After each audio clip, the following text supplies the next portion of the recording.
architecture is amazing, for sure. It's amazing because it's art. But you know, it's a very funny kind of art. It's an art at the frontier between art and science.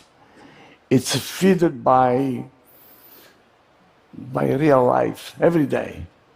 It's driven by force of necessity. Quite amazing, quite amazing. And the life of the architect is also amazing. You know, as an architect, at 10 o'clock in the morning, you need to be a poet, for sure. But at 11, you must become a humanist, otherwise you lose your direction. And at noon, you absolutely need to be a builder.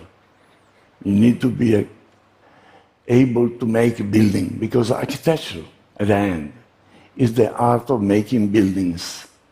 Architecture is the art of making shelter for human beings, period. And this is not easy at all. It's amazing. Look at this. Here we are in London, at the top of the Shard of Glass. This is a building that we have completed a few years ago. Those people are well-trained workers, and they are assembling the top piece of the tower. Well, they look like rock climbers. They are. I mean, they are defying the force of gravity like building does, by the way. We got 30 of those people. Actually, on that site, we got more than 1,400 people coming from 60 different nationalities. You know, this is a miracle. It's a miracle.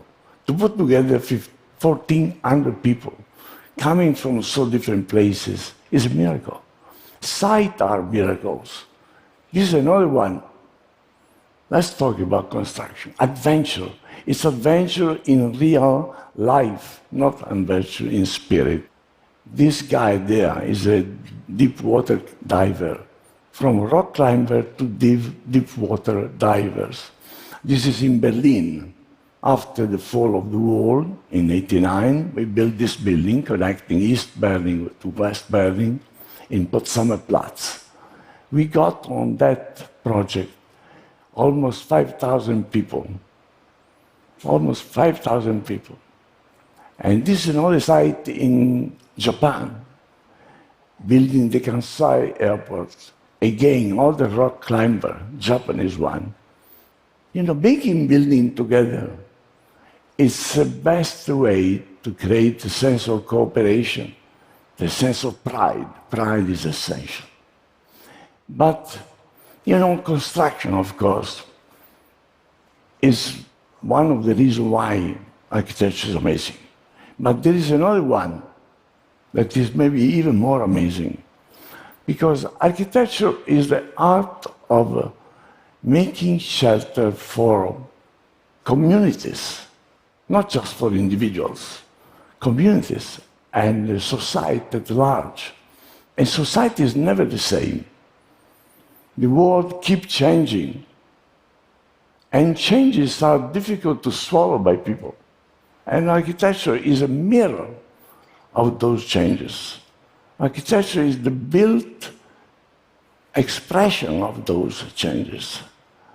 So this is why it is so difficult, because those changes create adventure.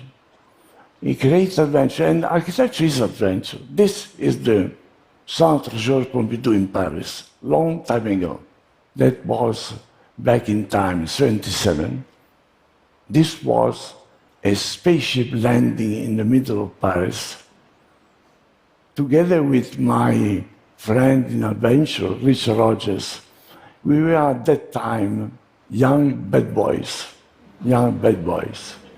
It was really only a few years after May 68. So it was a rebellion, pure rebellion. The idea was to make the proof that cultural buildings should not be intimidating. They should create a sense of curiosity. This is the way to create a cultural place. Curiosity is the beginning of a cultural attitude. And there's a piazza there. You can see that piazza. And the piazza is the beginning of a urban life. A piazza is the place where people meet and they mix experience and they mix ages. And, in some way, you create the essence of the city. And since then, we made in the office so many other places for people. Here we are in Rome, is a concert hall, another place for people.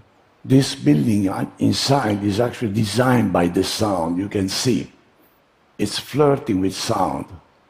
And this is the Kansai airport in Japan.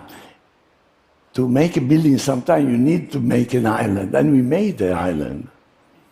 The building is more than 1 mile long. It looked like an immense glider landing on ground.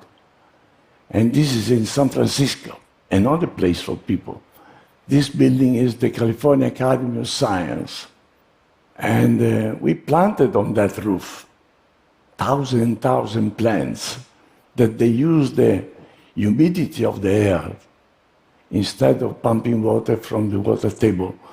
And the roof is a living roof, actually. And this building was made platinum LEED. The LEED is the system to measure, of course, the sustainability of building. So this was also a place for people that will stay a long time. And this is actually New York. This is the new Whitney at the Mid-Market district in New York. Well, another flying vessel, another place for people. Here we are in Athens. The Niarchos Foundation is a library, it's an opera house, a concert hall, a park, a big park. This building is also a platinum LEED building. This building actually captured the sun energy by that roof. But, making building place for people is good. Making libraries, making concert hall, making universities, making museum is good because you create place open, accessible. You create building for a better world, for sure. But there is something else that makes architecture amazing, even more. And this is the fact that architecture doesn't just answer to need and necessity, but also to desires. Yes, desires, dreams, aspirations. This is what architecture does. Even the most modest art on earth is not just a roof. It's more than a roof. It's telling a story. It's telling a story about the identity of people living in that art, individual.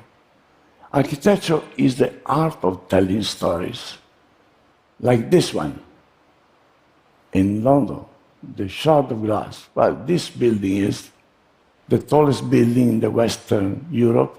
It goes up more than 300 meters in the air to breathe fresh air. The facets of this building are inclined and they reflect the sky of London that is never the same. After rain, everything becomes bluish. In the sunny evening, everything is red. It's something that is difficult to explain. It's what we call the soul of a building. On this picture on the left, you have the Menil collection in Houston, long time ago. It's a museum. On the right is the Harvard Art Museum. Both of those two buildings flirt with light. Light is probably one of the most essential material in architecture. And this is in Amsterdam. This building is flirting with water. And this is my office on the sea. Well, this is flirting with work. Actually, we enjoy working there. And that cable car is the little cable car that goes up to there. That's the New York Times in New York. Well, this is playing with transparency. Again, the sense of light, the sense of transparency. On the left here, you have a magic lantern in Japan, in Ginza, in Tokyo. And in the center is a monastery in the forest. This little monastery is playing with the silence and the forest. And a museum, a science museum. This is about levitation. And this is in the center of Paris, in the belly of the whale. This is the Pathé Foundation in Paris.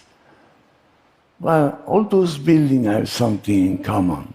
Is that something is a searching for desire, for dreams. And that's me.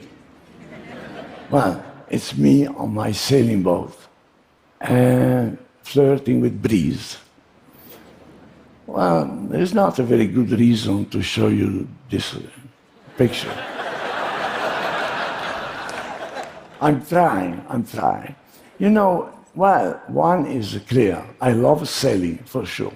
I actually also love designing sailing boats.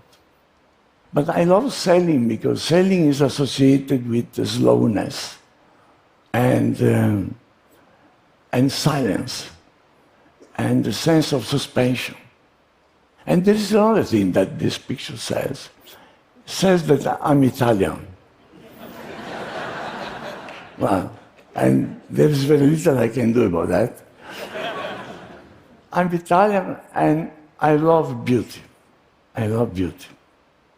Well, let's go sailing. I want to take you sailing here, to this place, in the middle of the Pacific Ocean. This is this Jean-Marie Djibaou Center. It's for the Kanaki ethnic group. It's in Noumea, New Caledonia. This place is for art and nature. And those buildings actually flirt with the wind, with the trade winds. They have a sound, they have a voice, those buildings. Well, I'm showing this because it's about beauty. It's about pure beauty. And let's talk about beauty for a moment.